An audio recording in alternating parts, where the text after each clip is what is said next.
In this video, I'm going to read one of my favorite poems, and then I will share with you some thoughts about unreciprocated love.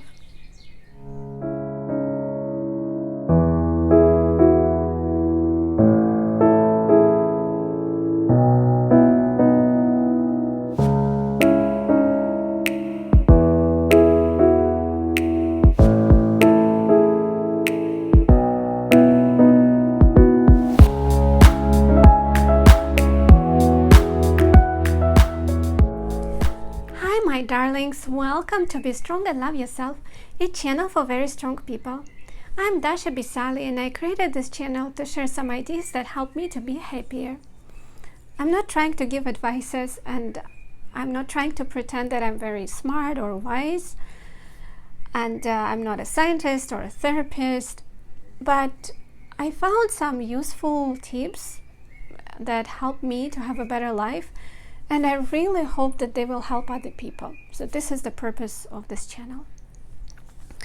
And first I want to read part of the poem that I really like. And if you want to read the whole poem, you can find it in comments.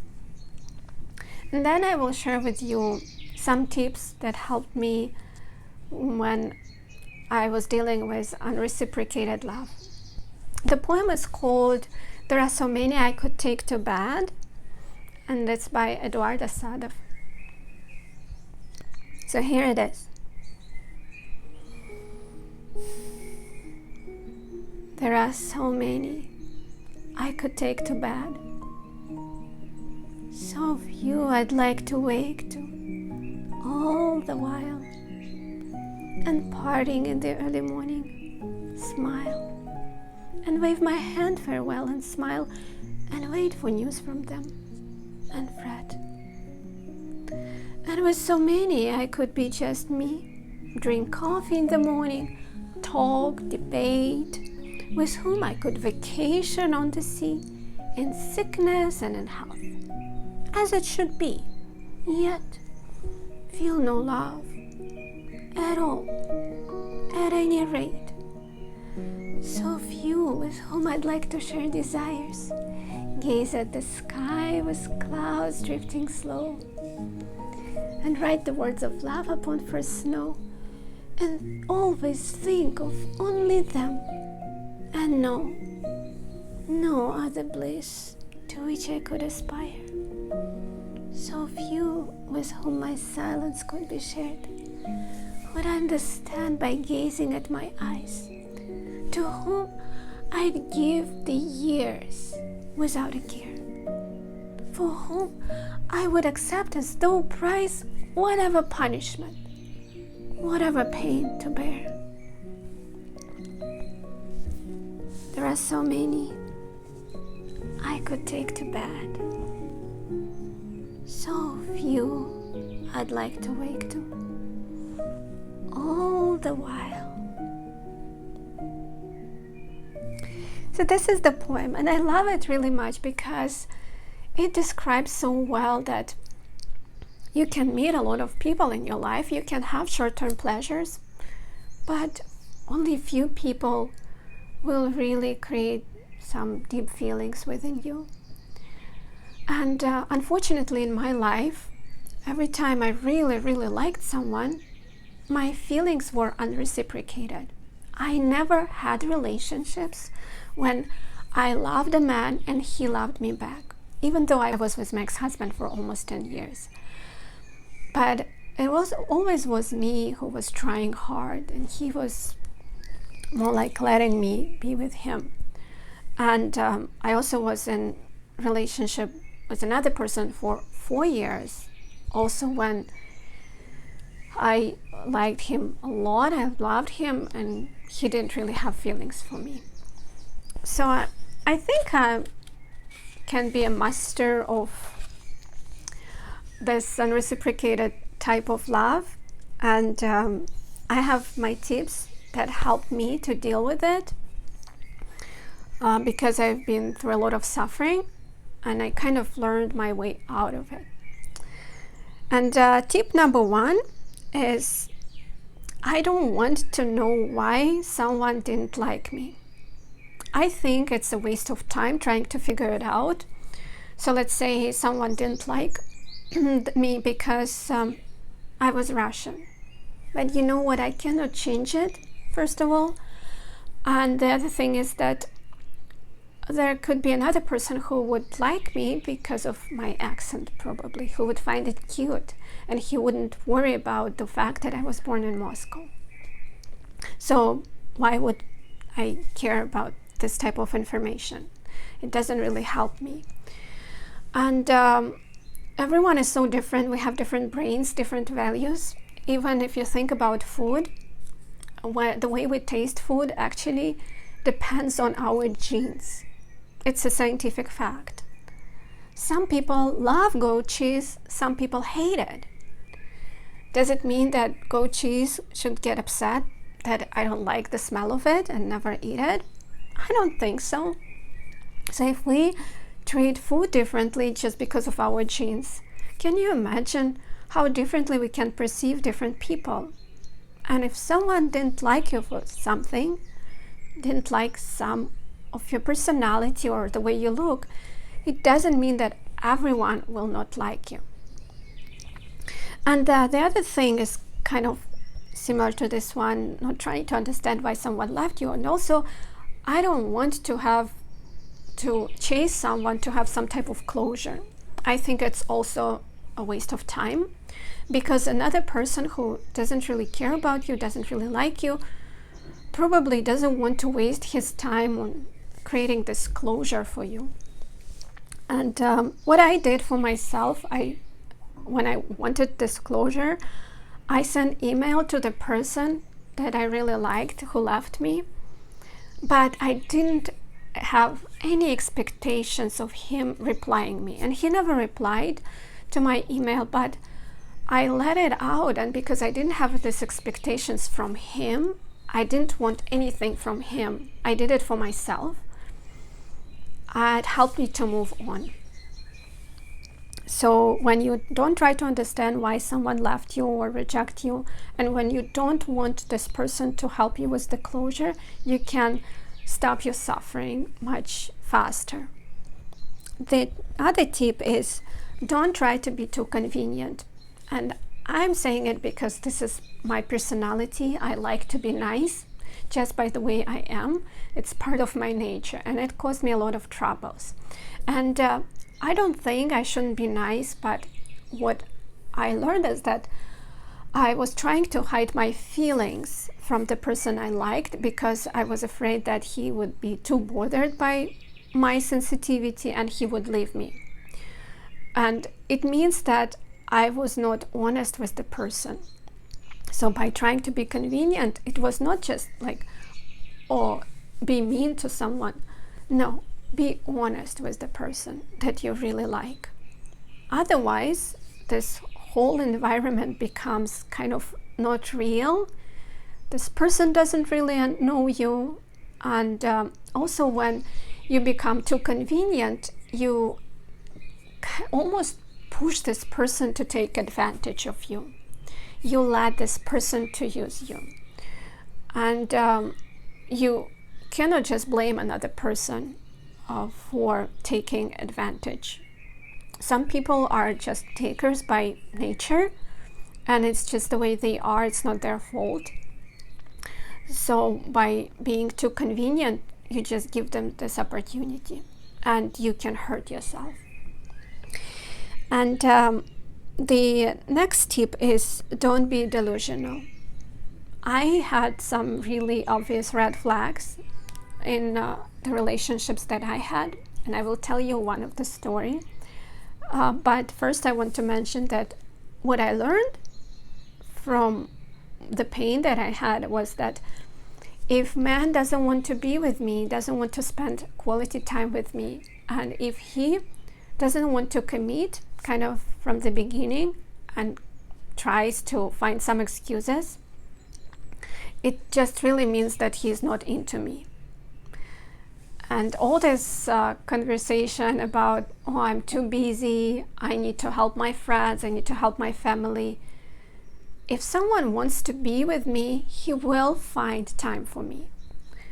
I know that very busy people can make time for you if they like you. So now I don't believe in all these excuses. And I know for myself, I have this very strict rule. If you don't want to spend time with me, to commit, to be exclusive, you are not into me, you are still looking for something better, and I don't want to be with you. Very strict rule. Now I will tell you the story of red flag, and I will share with you one of my dreams. Maybe it's not right to share a dream because when you share it will never come true, but I will still share. So when I was seeing someone I really liked, once I left my necklace at his place, and it was a Tiffany necklace with the word love on it, and I really liked it. It was kind of cute and gentle. And next time I came over, I asked him, hey, where is my necklace? And he said, I took it to the office. And when I was at his place, I didn't really pay attention. I was like, oh, okay, well, next time I will take it. But when I came home and I was not surrounded by his charms, I cried so hard. I felt so bad. I realized that he actually took this necklace to the office because he was seeing another woman and he didn't want her to find my necklace at his house. And when I realized it, I felt so bad, and then I kind of forgot about it. And you know what? He never returned my necklace. And I thought it was kind of metaphorical because this necklace said love, and it's like he threw away my love.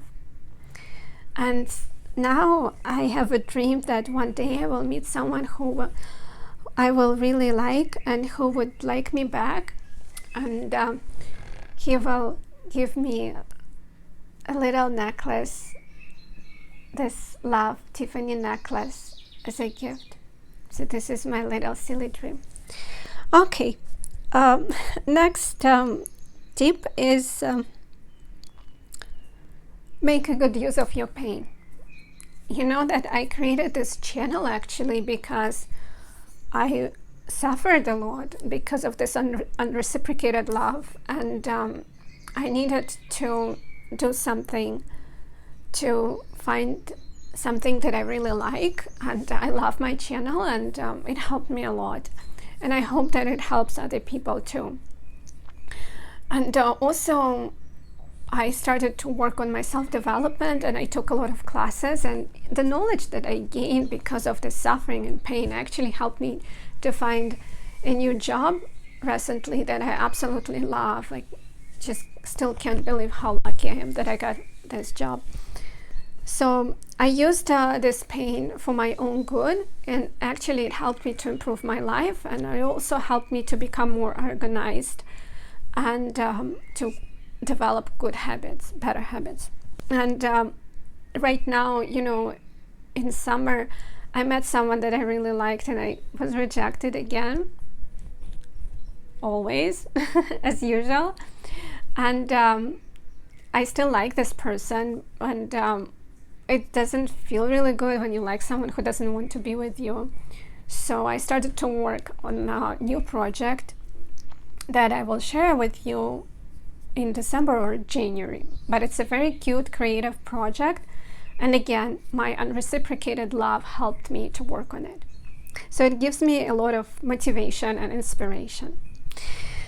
The other thing is that the grass is always greener.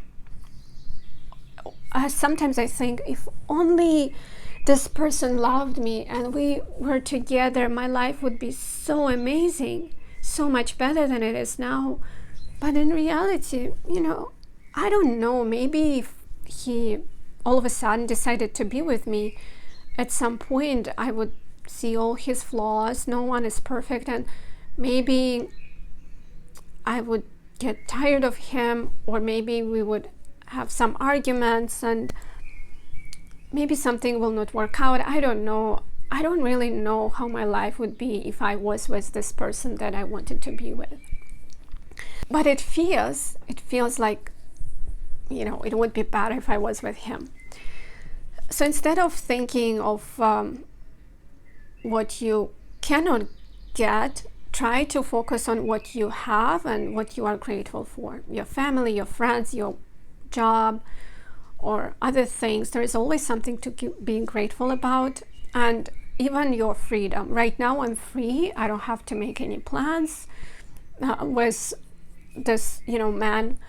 And I don't have to worry about somebody leaving me. So I don't have to worry about losing someone. So my life is more peaceful, and I'm grateful for that. And the other thing is trust. Sometimes, and I will bring you two different opposite examples. Sometimes I have thoughts like, I'm not good enough. No one will ever love me. I will always be rejected by someone I like. I'm not a girlfriend material. I will never be able to be in relationships. I will never be valued by someone I like. I only like someone who is out of my league, and so on and so forth. And these thoughts are very mean, and they make me very upset, and they are just not good for my mental health, and no use in these thoughts. And on the other hand, sometimes I think, maybe God actually protected me from wrong man, and maybe one day he will send me someone really amazing, someone who would motivate me, inspire me, and who would help me to be a better version of myself, and who would value me deeply, and who would love me the same way as I love him. Maybe. I don't know. I don't know what will be tomorrow. Nobody knows. But I can choose to be negative or positive. If I don't really know what will happen, why wouldn't I choose to be positive? At least this way I suffer less. So I choose to trust God, and I believe that one day he will gift me a man of my dreams. And last but not the least is self-love. If you have been rejected, and if you are in the situation of your feelings are not reciprocated, when the person you really like doesn't want to be with you, it's a good opportunity to learn how to love yourself, how to take care of yourself. And when I was with the person who didn't really want to be with me, I suffered a lot, but because he never was really there for me, I had to learn how to take care of myself by myself. Of course, sometimes I still have moments of weakness, and I need my friends and my family to support me. But most of the times, I just help myself, and I give so much love to myself. And I didn't love myself so much in the past. But again, just when I was alone in the darkness of my bedroom, and I couldn't be with the person that I wanted to be so much, it was so extremely painful. I wanted to kill myself. I didn't want to live anymore. But this pain created so much love within me. And then this love kind of, from loving myself, I started to be nicer to other people, and I started to love other people and understand other people more and better. So when you cannot get love from someone you really, really, really like, you can always give some love to yourself by yourself. And now I will just sum up what I just described. First, don't try to understand why someone left you, rejected you, and don't try to make this person to give you some closure. Don't try to be too convenient, and don't hide your feelings. Don't be delusional, and if he doesn't want to spend time with you, he most likely not into you. Accept it. At least I think this way. Use your pain caused by this unreciprocated love to create something beautiful. Everyone can do that. The grass is always greener. Remember about it. You don't really know what is better. Maybe to be single is better for you right now. And trust that you will meet someone special.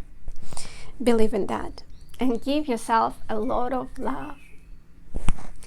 So that's it for today, and I'm extremely thankful that you watched this video. It means a lot to me. My channel is not popular, obviously, but even if I help one person, it makes a huge difference in my life, and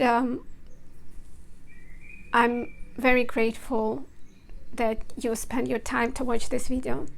Please be strong and love yourself. Love wins, always.